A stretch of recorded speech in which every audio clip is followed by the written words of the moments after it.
Hey guys, this is the Jeep Wrangler Rubicon that we took out earlier in the morning.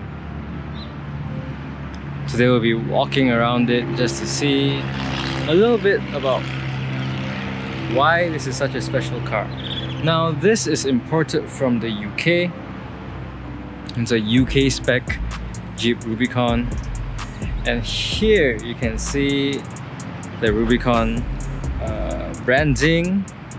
And what's interesting to me about this car is the hood is using some sort of a latch-ish mechanism.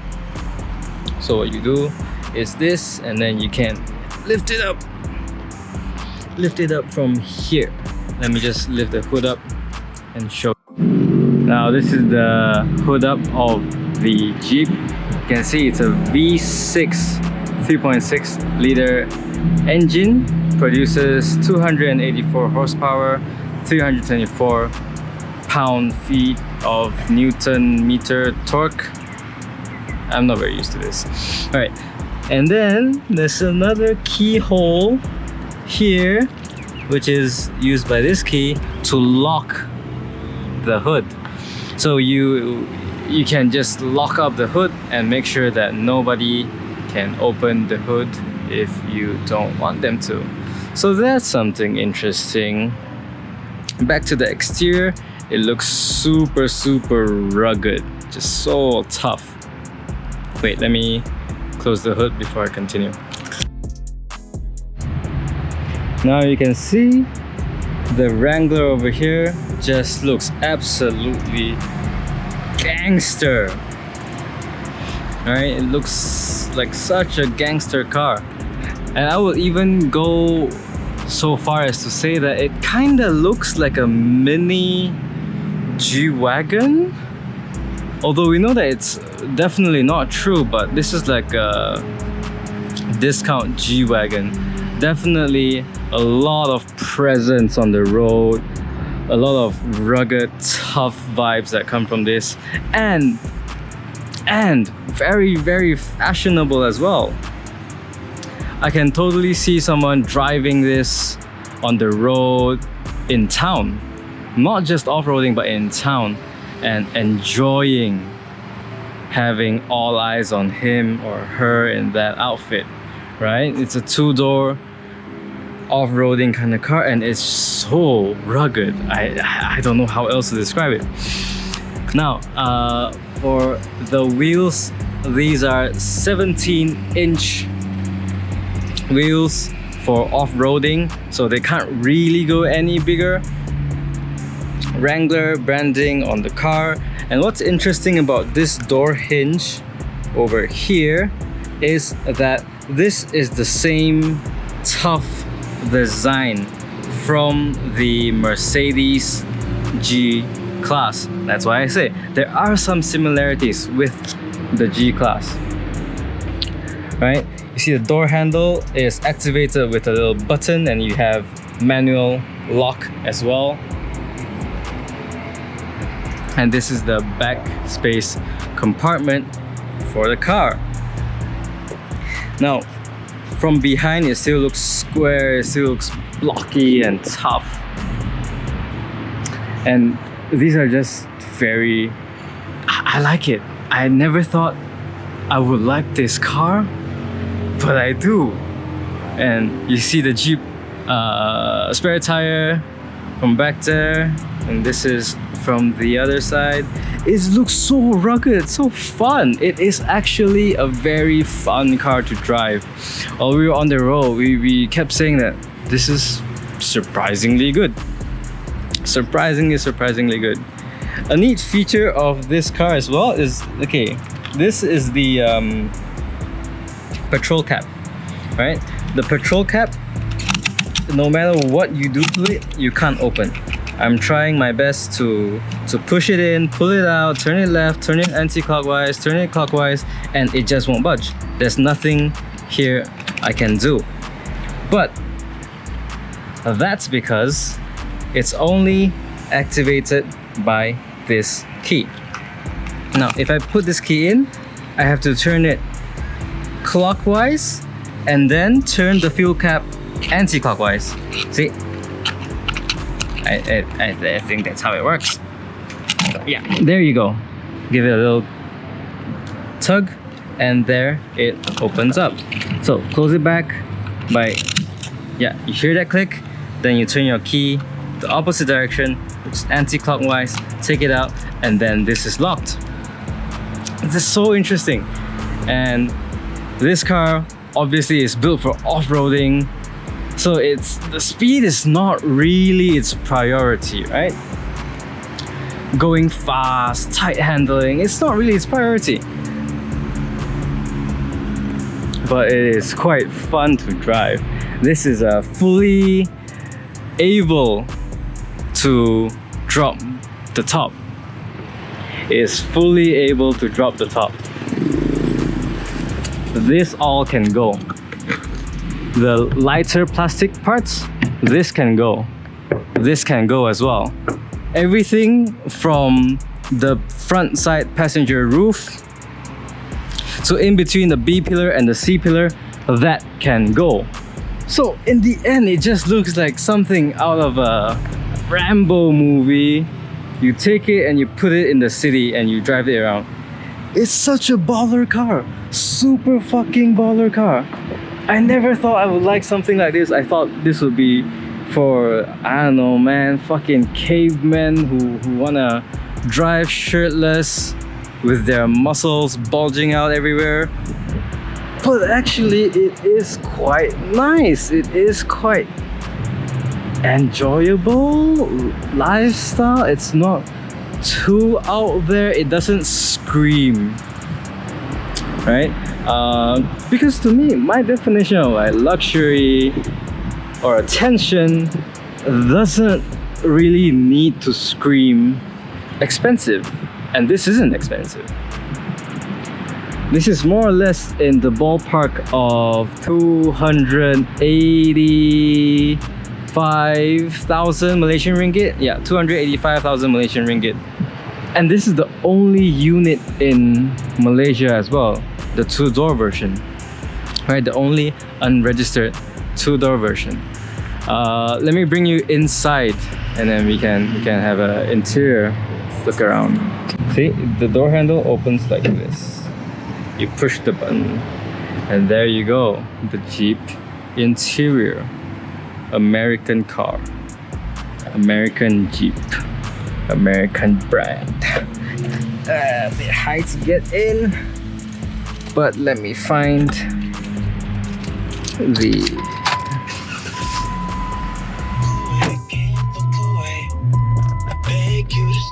what's going on. Okay, all right, let me turn down this. Okay, so interior of the car, nothing really to write home about. Okay, so interior of the car, pretty much what you would expect from a Jeep. It's not ultra luxury, it's not for ultra comfort, but it does the job. You can see circular aircon vents here, which you can operate with one hand, open, close, left, right, turn it around, up and down.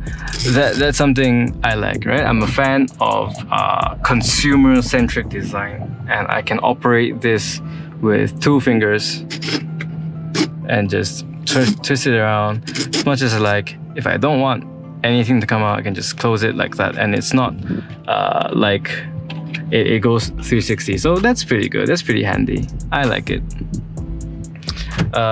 Door handles like this and close. Pretty standard stuff.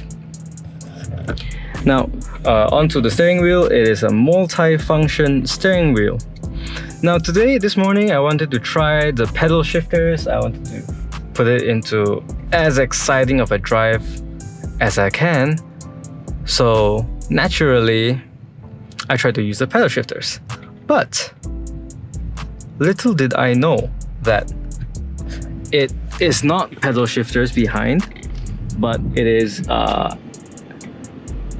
controls for the radio. Right? I can turn the music.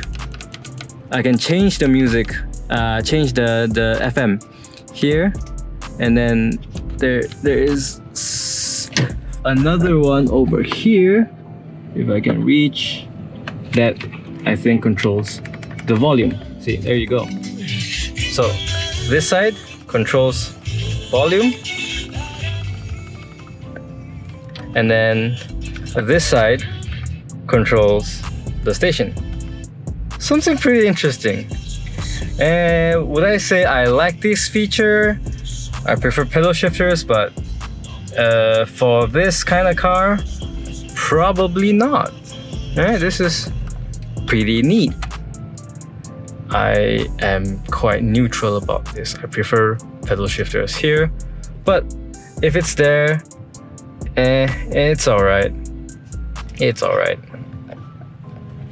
Now onto the center console. This is what you get. This is removable smoking thing, and then this is the gear. This is the gear knob, the Jeep gear knob. Right? Simple, very straightforward. We've all used this before, and this is something we don't really use that often. This is the control for either two-wheel drive or four-wheel drive, right?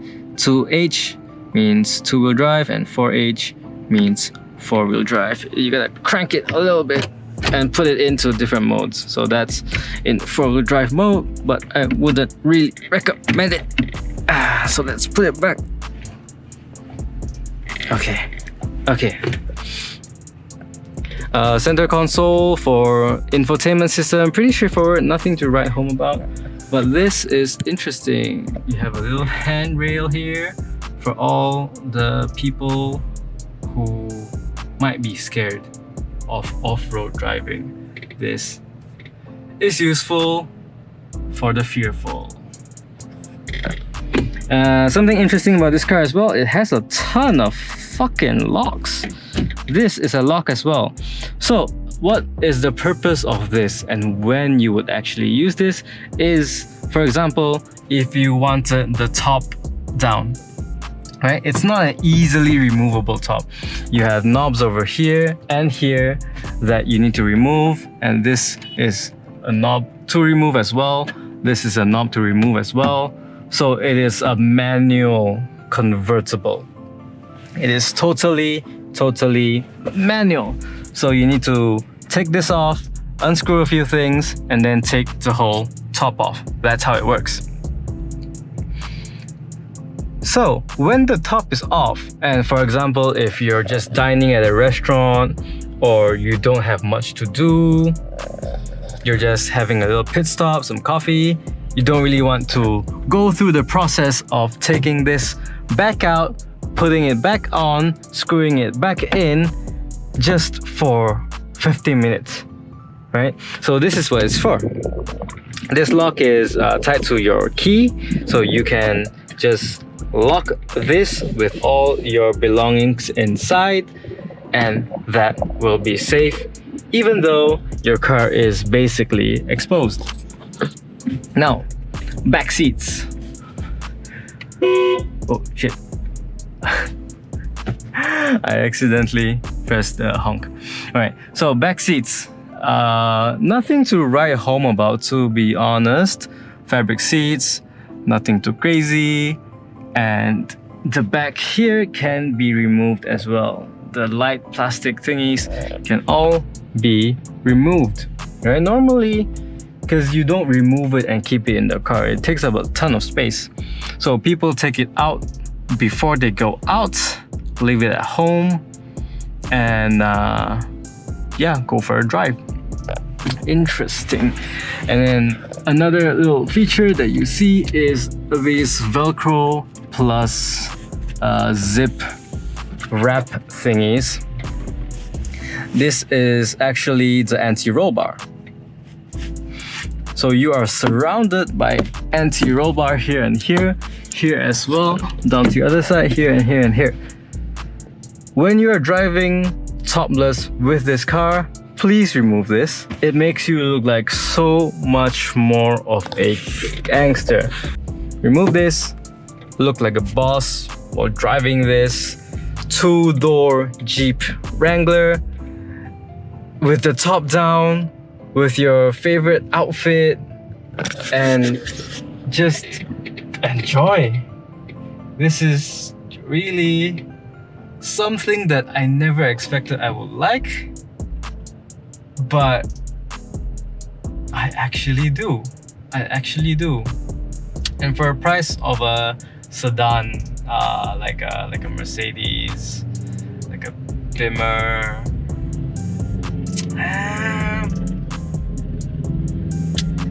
would you really like that?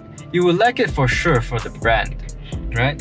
You would 100% like it because you drive a Mercedes, or you drive a BMW, or you drive, for example, the Volvo. This is in the same price point as the Volvo S60 T8. So in terms of specs, you wouldn't really consider going for this car. In terms of specs, technology, interior, of the typical luxury that the typical person wants. This is not the car for you, right? If your notion of luxury is the Mercedes badge, or the BMW badge, or high-end Napa leather wrapped seats, and the best infotainment system, or high horsepower, then this is not really the car for you. This is not really luxury, but it is really an accessory. For me, it is totally 100% an accessory. Something that shows your character. It highlights you instead of you highlighting it. Now, what I mean by that is, you're not someone who owns a Mercedes, right? With this car, you will be someone that owns a Jeep Wrangler, right? You own this brand, and whatever outfit and character you want to step into the shoes of with this, you can. With this, you 100% can do that. But with a typical Mercedes or BMW, those brands are so well built up that the preconception or the notion of owning the luxury brand itself diminishes your own character. You become someone of that brand and not someone who wants to create your own image. That comes out pretty bad, but I hope you understand what I'm saying. Yeah. Okay. There you go. Exterior, interior walkaround of the Jeep Wrangler 3.6 liter Rubicon 2-door non-conventional convertible. I love it. So much character. I just love things with personality and character, and wow. I never thought I would, but I do. Thank you for watching. Subscribe to me and Con, Bobby, Bang, Tana, Naz, and all of us at Horizon. We appreciate your support, and thank you so much again for watching. Peace. Cheers. I don't have an ending. Fuck.